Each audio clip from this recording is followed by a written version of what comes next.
Today I'm going to show you how I turned this flower pot into a DIY marker and crayon storage container for my little girl's stuff. So I'll take you through how I did this using kind of like a fancy calligraphy style lettering, and wait till the end to see how it looks finished with all of the pencils and markers and everything inside of it.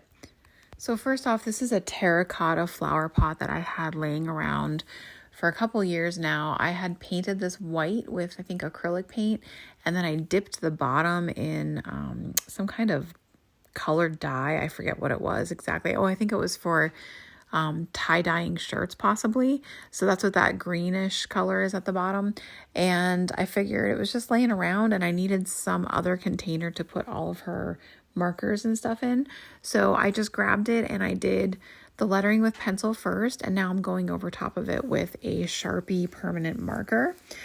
And this type of lettering is really commonly referred to as faux calligraphy, meaning that you're kind of faking out calligraphy. So it's still hand lettering because we're drawing our letters, but we are making it look like traditional calligraphy or modern calligraphy, where all of your downstrokes are thicker and then all the upstrokes are thin.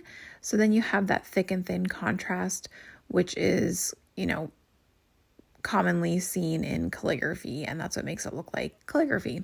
So that's what I'm doing here. And I've been doing lettering for probably about 7 years now. So I kind of have my go-to style of letters. So I don't really have to think too much. I just kind of go through and write it. But when I first started out, I didn't have that. And it just took a lot of practice and learning different alphabets and stuff like that. So if you are wanting to get into this style of lettering and you want to learn how to write like this, I actually have a full course with video tutorials and worksheets to trace. It's called my faux calligraphy course, and I can link that below for you if you're interested. And I take you through the whole process, how to create each letter of the alphabet, and we even go through kind of lettering on a rock and different objects. This is the style of lettering that I use for anything that I'm going to write on that's not paper. So this is a great example. It's a flower pot. I mentioned the rocks. I've done rock lettering before, pumpkin lettering, all different sorts of things that you can write on, Christmas ornaments, stuff like that. This is the style because it's very forgiving. You don't have to get it right in like the first stroke. You can kind of go back and fix your mistakes if you make some.